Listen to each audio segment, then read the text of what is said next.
You know what? I'll just say this. Is the grocery store gonna get mad at me if I complain about the carts not being returned? Wait, what? Like if I come on the podcast and complain about something or talk about something, Yeah. am I supposed to talk about no people, places, or things while I'm here? Honey, you've got a big storm coming.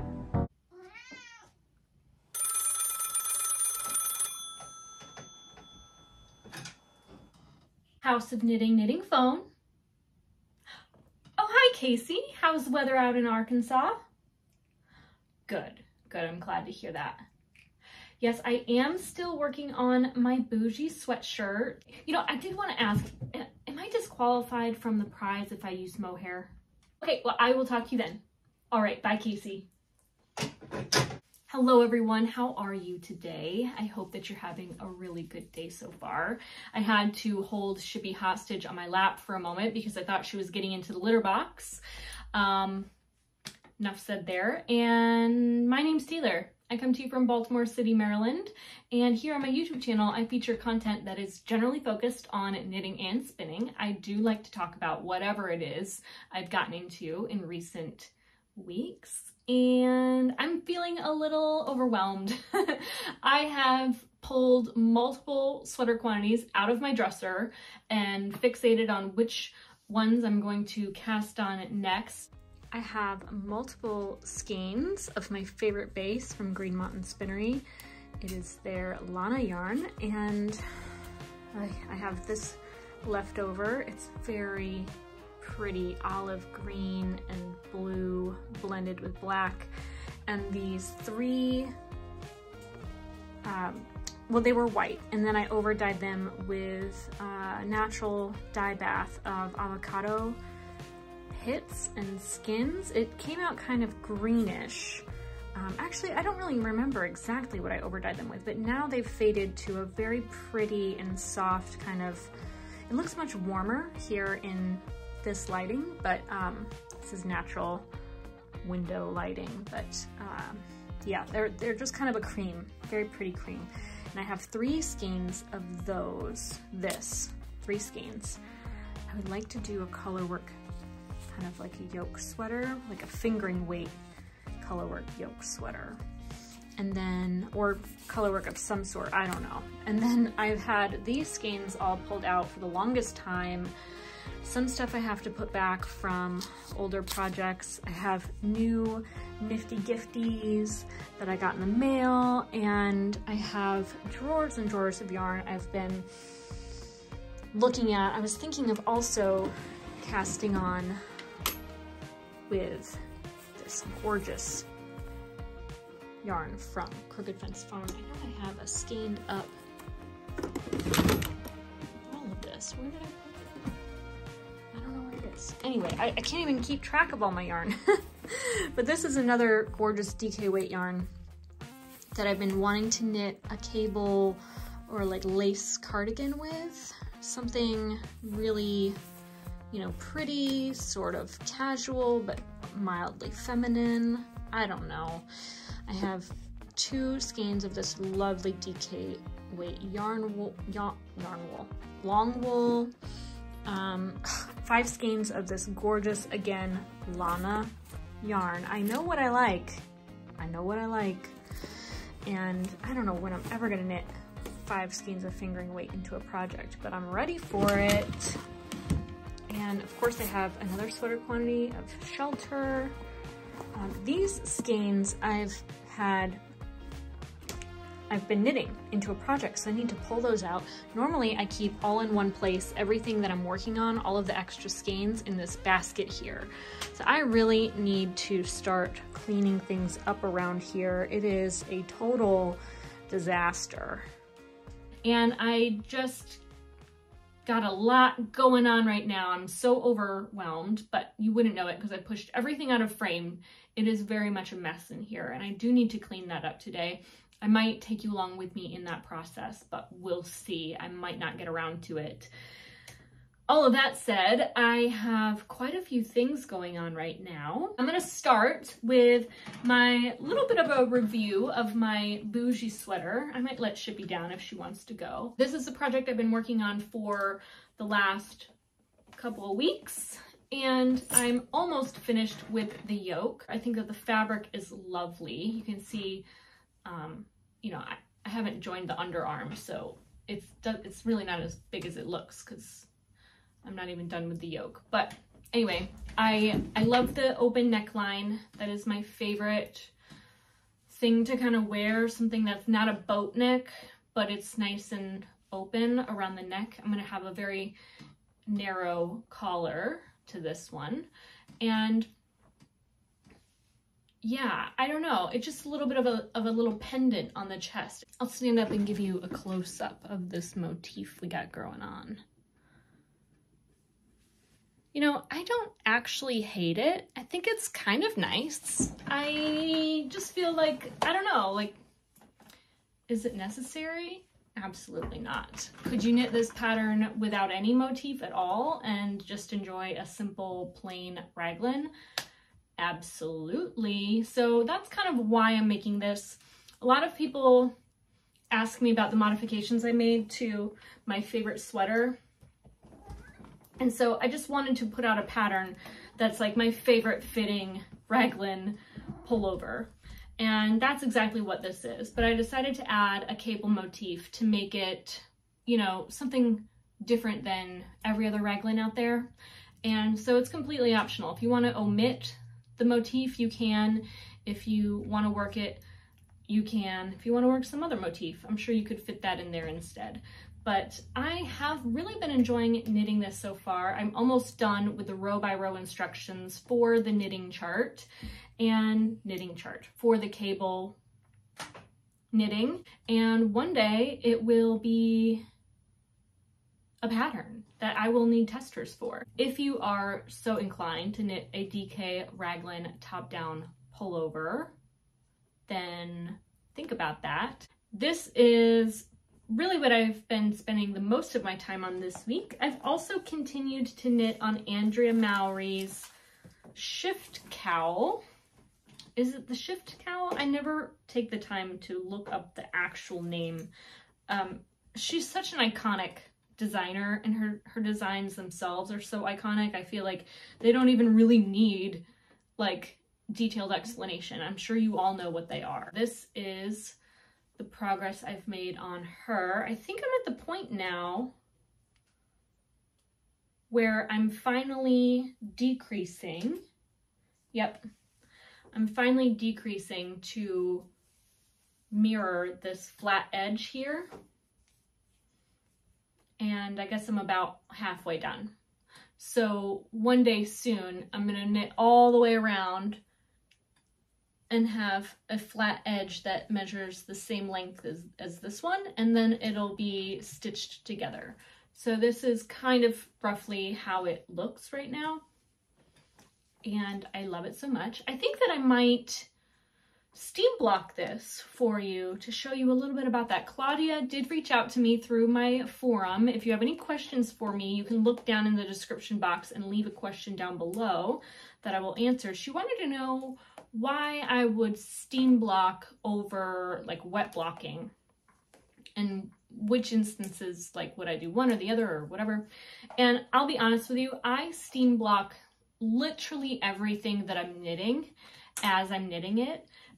Especially if I'm going to be showing it to people in public, like not intentionally showing it to people, but when you're out in public, people will always ask you, what are you knitting? And then they want to like see it and they want to understand what it is. You know what I mean? And if they're not a knitter, it can be very confusing for them to know what they're looking at. And I do find that when your stitches have been steam blocked, they look much more even and finished. They look like a real piece of fabric and not some lumpy bumpy thing you've haphazardly knotted together.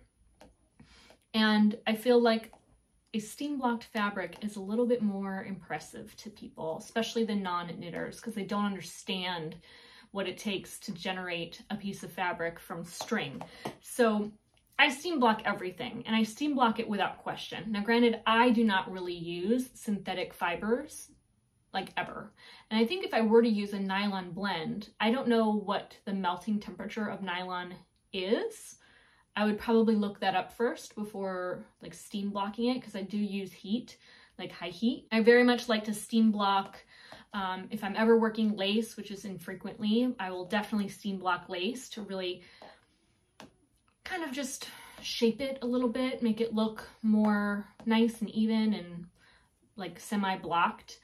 Cables as well. Sometimes blocking cables will flatten them a little bit, so you can, when they're steam blocked and they're a little bit damp still, you can kind of like pinch them to puff them back up. But I'm gonna pause my podcast and steam block this piece for you to see a little bit of a before and after. I have my tiny little ironing board out.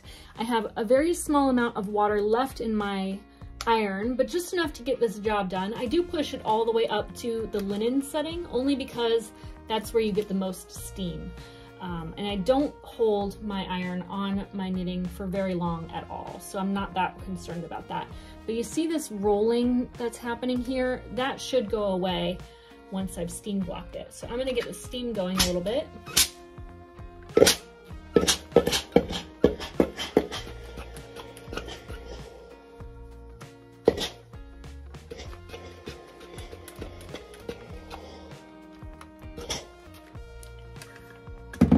And then I'm gonna just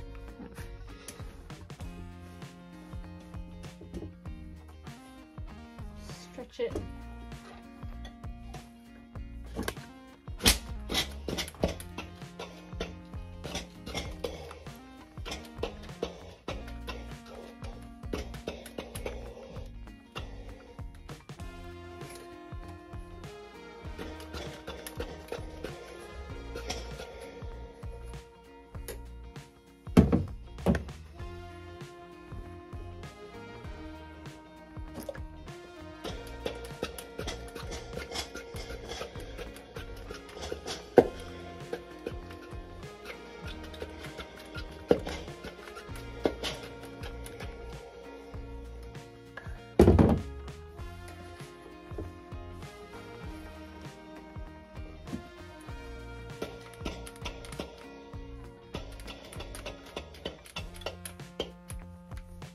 All right, I'm all out of steam. And here is the steamed project.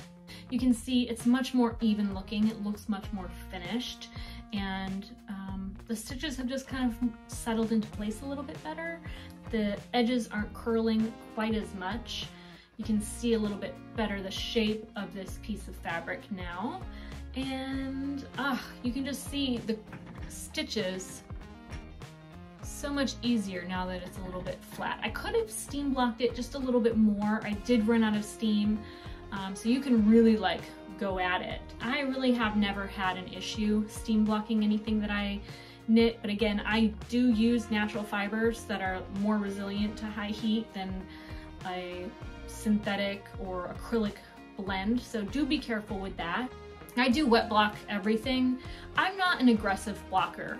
I also don't knit a lot of lace. Steam blocking, it really gives the aesthetic impact, but it doesn't feel clean. It doesn't smell clean. If anything, it smells like wool. Wet blocking is really the opportunity to give a little bit of a wool wash moment to clear out all of the, sweat and the hand dirt. Get that off your garment, make it clean and fresh. I really feel like that's the true benefit of blocking, is to just wash the damn thing. I mean, you have had your dirty little hands all over every inch of that fabric. Why would you not wash it? I don't think I would ever want an item in my wardrobe I cannot wash. So I'm a little hesitant to ever knit with fibers that are very vibrant and very bright, because I would be afraid that the fiber or the color might bleed to the rest of my fabric. I have knit, it was my own fault. I over dyed with acid dye, a skein of yarn. I think it was hand spun. Yeah, I over dyed some fiber. It was a Caitlin Hunter design, that very popular one. Can't think of the name of it now. It had the little plus signs and the flaggy things. That yarn I dyed bled into the main color of my garment. So Steam blocking can be used to block an object where bleeding could occur. But my question for you is, why would you knit with yarn that might bleed? I would be a little cautious. I think that if you're not knitting with yarn you're already familiar with, maybe wash it before you knit with it and see if that bleeding comes out. Would you like to see my messy yarn room?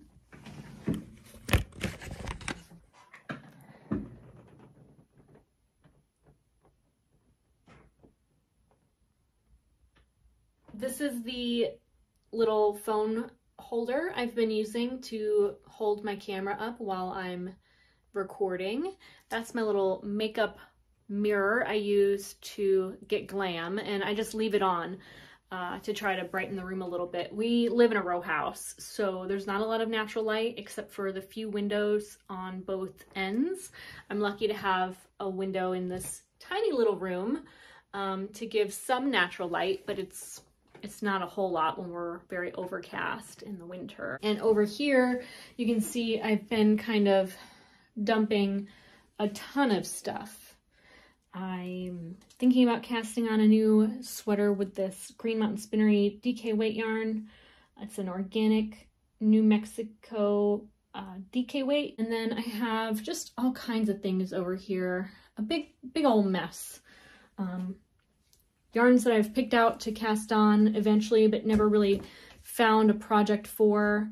I have skeins of yarn in my dresser that have already been devoted to projects that I'm currently working on, so I do want to pull those out and get all of my yarn in one place.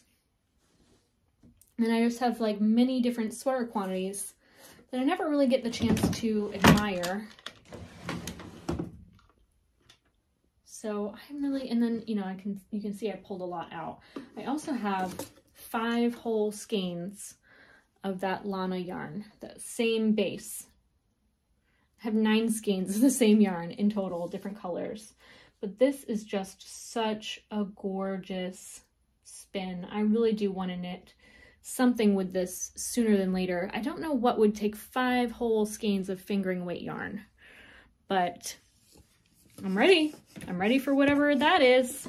Maybe a skirt? I don't think I'll ever wear a skirt, but we'll see. So those are really the 2 knitting projects I've really been diving into. Other than that, I've not been super productive, but I did get an exciting piece of mail from Ellie over in Oregon State. She sent me a holiday box of gifts. I love the ornament that she sent. It was handmade in Oregon and it's gorgeous. I can't wait to put it in on my tree next year.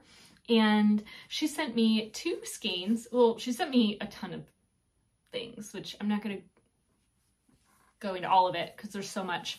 But a few things that I'm obsessed with is this bright yellow skein of yarn from Kelborn Woolens. It's a 60% superwash merino, 25% suri alpaca, and 15% nylon fiber. This is like one of my favorite yellows. It's so bright, so cheerful, and I can't wait to knit this into something. I don't have any idea what. I'm thinking about a Stephen West shawl. I very much would like to knit his Aurora. Is it Aurora Cabins, or Aurora is in the name? I love that shawl. I just have to finish my Slipstravaganza first, which I've been thinking about over dyeing. I don't know if I'll actually do that because it could go wrong, but I do feel like these pastel colors are not, well, no, it looks so nice with what I have on right now. I feel like it's a little cool leaning with that very light gray, that kind of steel gray color. So I don't know. I think I'm just going to keep it as is, but I was thinking about over dyeing it with some black walnuts to make it a little bit more warm. Not sure I'm going to do that, but one thing I definitely plan to do is take these 2 skeins of Spin Cycle yarns dyed in the wool that Ellie so graciously sent over to me. She picked these up on sale. They were a steal of a deal, and she wasn't sure she was going to knit with them. I think maybe the colors were just not her colors. I would say they're not exactly my colors, but they're also not not my colors. Like I love an orange. I love an orange with like brown and black and yellow and ochre and maybe even a little bit of green, but not a bluey green, more of like a yellow green, which this is actually. Well, there's a little bluish tone to it. Anyway, I'm very excited to have these, and I'm going to do a dyeing experiment where I will gather some black walnut hulls here. They usually drop closer to like September, October, I think, but you can still gather them on the ground. I'm gonna go on a walk today with Brian and the dog, see if I can find some black walnuts and start a dye bath. I don't wear a very vibrant wardrobe. I wear a more muted and kind of delicate color palette. I love natural hues, and I love like softer colors. So I'm going to over dye these vibrant shades with black walnut to see what happens. Don't think that it'll consume the entire skein and make it one flat color. I anticipate that it'll still have the same barber pulling to it, and it'll be very like variegated in color still, but more of a muted brownish tone. So I'm excited to see what that gives me. I'm also going to go into my stash, clear out anything that is a color I just don't completely love, and I'm going to over dye those too. I've done this in the past with a few Shetland Jamieson and Smith 2-ply yarns. I'll actually pull those out to show you. Many months ago, I had pulled from my supply of Jamieson and Smith 2-ply Shetland wool yarn, any of the colors that just didn't really grab me, colors I didn't think I'd be using anytime soon, if at all or ever. And I decided the least I can do is over dye them and see if I will get a color that I prefer to work with, especially since, you know, you can never really have too many colors. And when it comes to 2-ply Shetland wool, you really can't have enough. This one was originally a blue shade, light pale blue. This one was a yellow shade that I had multiple skeins of in a different dye lot. So because this was an outlier, I decided I would just see what would happen if I over dyed yellow with black walnuts, and I love this color. I would even dye more of that yellow to get something like this and have more yardage of it. And then these I think were, one was white and one was something else, I can't recall exactly. But if I get anything close to these colors by over dyeing these, I think that would be grand. I prefer to natural dye with black walnut because it is a, it has its own mordant. A mordant is what fixes the dye to the fiber or material in general. And you have to add that to a lot of natural dye materials. At this point, it's been years since I've really explored that topic, but I've consistently gone back to natural dyeing with black walnut because they are easy to find, they're free, and there's no other materials necessary. It is your stove, water, a pot, walnuts, black walnuts, and their hulls. I like to soak them for several days or weeks, sometimes months even. In the winter when there's no mosquitoes, you know, you can just kind of leave it outside to freeze over, and that's not a big deal at all. And that will give you a very rich saturation of color. And like a strainer, something to get all that material out of the water before you add your fiber or your yarn. So that's something I very much would like to do sooner than later. I think I'm just going to get all of my materials ready for it. Maybe I'll tackle that tomorrow. I really don't know. That's something that just kind of came over me in the last couple days since I received these gorgeous yarns, and I'm excited for that. I do love dyeing fiber. I was just thinking about how I have this huge, I mean a full Cormo fleece of this wonderful white fiber I had spun a single 60-gram skein from. I loved the process so much at the time. I was just like coveting that fleece, and I remember thinking like, ugh, I just want to save this one forever. And I hate that mentality because it reminds me of the movie Home Alone. where he talks about his rollerblades and how he never wanted them to get, you know, scuffed or look used, and then before he knew it, he had grown out of them. And I don't want to grow out of my fleeces before I've spun them. So I'm feeling more and more motivated to work with a lot of the materials that I have, and I very much want to dig in and dive deep into those. So I've been thinking a lot about my fiber collection as of late, and I thought I would show you the results of my most recent fleece acquisition. This is a merino fin cross, and this is one that I picked up at the New York State Sheep and Fair New York State Sheep and Wool Festival this past year, and I split it, which is my favorite thing to do because you really only get all the fiber you need for a large garment, and no more than that. So it doesn't require far too much washing. Some vegetable matter in this fleece that will come out easily with whatever process you use to prepare it. I'm gonna comb it because I prefer to comb my fiber. But there's also, at the cut edge, there are very short fibers to this fleece that are grayer than the rest of the fleece itself. They're like a, kind of like a down kind of fiber, like a undercoat, if you will. And I know that those are going to come out as well in the process of combing it. I haven't even done a sample spin. I have simply washed 2 batches, small batches. I do prefer to wash smaller batches of wool than I did originally. I used to try to wash everything as fast as I could, and I find that the results are much better when I take my time. So I'm going to, hopefully soon, start to comb some of this fiber and blend it together, because there's some pieces that are far more gray than others, some a lot more bright, some with canarying, some without.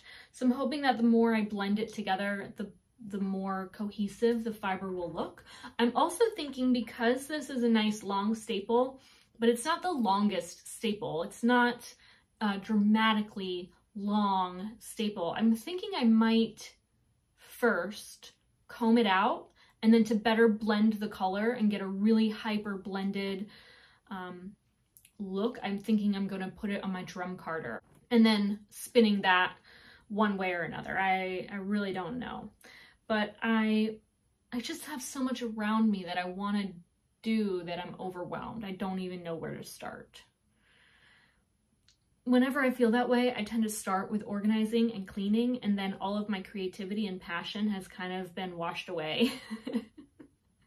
So I might capitalize on the chaos and just start a project like hand combing or over dyeing with black walnuts. But I very much do want to go through my entire stash of yarn first to figure out all of the things that I would like to dye with that dye bath before I get the dye bath going. Because you can really dye a bunch of stuff with a black walnut bath. You can dye and dye and dye, and it'll just be less and less saturated each time. That's really like the bulk of what I've been up to creatively. I don't know what got into me recently. Back in October, I think it was the Sephora VIB sale, but I got really into like makeup. I was reading every review I could find of every product I was thinking about buying, and I was seeing a bunch of reviews that said, this product was given to me by Influenster in exchange for my honest review. And I was like, what is Influenster? I'm wearing this crazy glitter eye look right now because I got it in the mail this morning and I had to review it. I think that's a lot of fun. I love, I guess,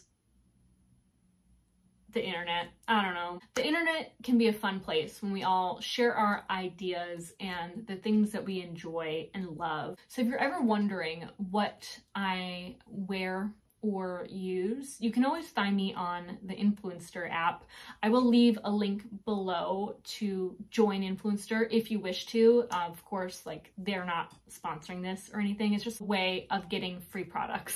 So I will provide my opinion more openly on Influenster about how I feel about things, because the more I share, the more I get back from them. And they have already sent me 2 boxes of free products to review on Influencer or on like Sephora's website. They don't charge you anything. It costs nothing. And I don't benefit from it financially by any means, but I do love trying out stuff that I would otherwise maybe never purchase, but get the chance to play with. And then, you know, if I love it, I love it, and that's great. And if I don't, I can always give it to a friend. It is a bit of a time sink, so if you're really not that invested in acquiring free products, it's probably not worth your time at all. But if you've ever thought about signing up for something like that, where you get stuff to review, they do send you things. If you check all the boxes and continue to like not log in, but if you open the app frequently and you answer surveys, they will eventually send you something. And I think that's kind of fun. I love a free thing. I mean, I guess it's not free. I'm working for them by giving them all this data, right? Like, our data has value. And I think that Influenster as an app, like, shows us how valuable it is by providing free products to us through companies that they partner with. You can see the things that I like and the things that I love and the things that I don't so much like. In case you're interested in my thoughts and opinions on beauty products or makeup, skincare, whatever it might be, you can literally review like hummus on this app. But anyway, that's that. That is it for this week's episode of the Thread to Men podcast. I want to thank you so much for watching. I'm so glad that you're here. If you do enjoy this content, give it a like. It really helps me in growing my channel here on YouTube. And if you have not yet already, do please subscribe. It is free. And I hope that you have a wonderful day, a wonderful week, and that you all take care.